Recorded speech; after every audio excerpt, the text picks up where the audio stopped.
कि हमारे यहाँ अरावली पीछे एक बार तो कोर्ट ने कहा था बोल पूरा पहाड़ ही गायब कर दिया रे तुम लोगों ने।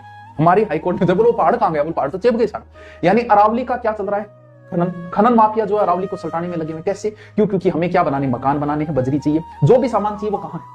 क्यों? क्योंकि अरावली तो जीवन रेखा है राजस्थान की, सारी चीजें इसमें आती है। अब वो जो खनन चल रहा है, अवैध खनन कैसे होता है पता है? अवैध खनन ऐसे होता है जैसे मान लो कि इतना भाग किसी को दिया गया, जानो करोड़ों के अंदर चलता है कि ये लीजिए, अधिकारी कहेगा ये लो।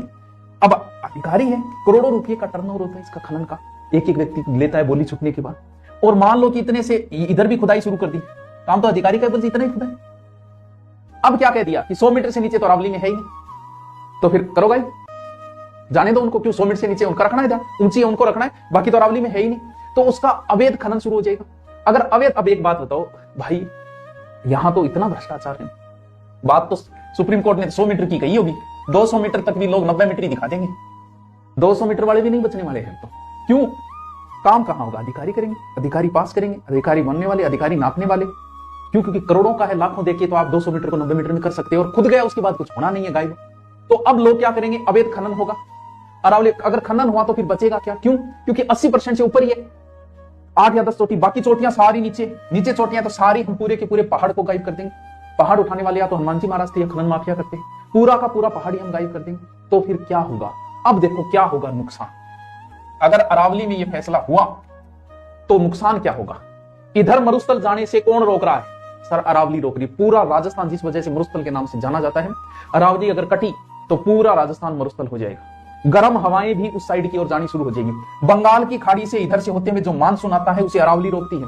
पूर्वी राजस्थान पूरा हरा भरा है, पश्चिमी राजस्थान पूरा मरुस्थल है। अगर अरावली नहीं रही तो भाई पूर्वी राजस्थान वालों, भरतपुर, अलवर, धौलपुर, कोटा, बंदी, सवाई माधोपुर, प्रतापगढ़, सुन लो, तुम्हारे वहां भी वही सूखा पड़ेगा जो पूरे राजस्थान में पड़ता है। क्यों? क्योंकि आपको अरावली ही वर्षा दे रही है, अरावली से टकरा के ही आपको वर्षा हो रही है। ये जो नदियां निकलती है राजस्थान की 80% नदियां अरावली से निकल रही है, वो नदियां ही नहीं रहेगी, नदियों का मार्ग बदल जाएगा, नदियां रहेगी नहीं, जलवायु परिवर्तन हो जाएगा। अरावली नहीं रही तो आंधियां आएगी, मरुस्थल होगा, वर्षा की अनियमितता होगी, धूल उड़ेगी पूरे राजस्थान में। उन सबको रोकने का काम ये करती है। पूरे पूर्वी राजस्थान में बरसात अरावली करती है। जल संकट की समस्या आएगी, कहां आएगी? यहां जयपुर है, टोंक है, इस क्षेत्र में अरावली की वजह, बिसलपुर बांध वगैरह किस वजह से बढ़े? अरावली की वजह से इस क्षेत्र में जल संकट आ जाएगा, खेत सूखेंगे सारे। क्यों? क्योंकि बारिश ही नहीं होगी। शहरों का पानी तक महंगा हो जाएगा अगर यह फैसला मंजूर हुआ। आपको जो हवा मिलेगी वो प्रदूषित हवा मिलेगी। क्यों? क्योंकि अरे क्या राजस्थान था, यहां तो हमने पेड़ों के लिए गर्दनें कटवाई है, वो राजस्थान है। और इस राजस्थान में आज इतना बड़ा फैसला हुआ कि पूरा अरावली, हरी भरी अरावली, बचेगा क्या उसमें? कुछ बचेगा ही नहीं। 80% अरावली गायब हो जाएगी, हरे भरे पेड़ पौधे, कुछ नहीं बचेगा राजस्थान के अंदर। बधाई हो, आप सभी जीत गए और हमारी अरावली हार गई। और जाते जाते अरावली हमें 2026 की भीषण गर्मी में 55 डिग्री तापमान सौंप कर गई है। और ये कोई प्राकृतिक बदलाव नहीं है, बल्कि एक सोची समझी हत्या है, जिस पर हमारा सिस्टम चुप है, नेता चुप है, बड़ी बड़ी कंपनियां चुप है, मीडिया चुप है, और आप भी चुप हो, बल्कि आपको तो पैसा भी नहीं मिल रहा है। पॉलिटिशियंस वोट लेकर मुस्कुरा रहे हैं और हम बस ताली बजा रहे हैं। और इन्होंने मिलकर तय कर लिया है कि भविष्य में आपको 500 रुपए में ऑक्सीजन बेची जाएगी और 55 डिग्री तापमान में जीने का नया पैकेज दिया जाएगा। लेकिन आप परेशान मत होइए, आप तो मुस्कुराइए, आपके पास एसी है, कूलर है, गाड़ी है, आपको जंगलों की क्या जरूरत है? हवा तो खरीदी जा सकती है ना।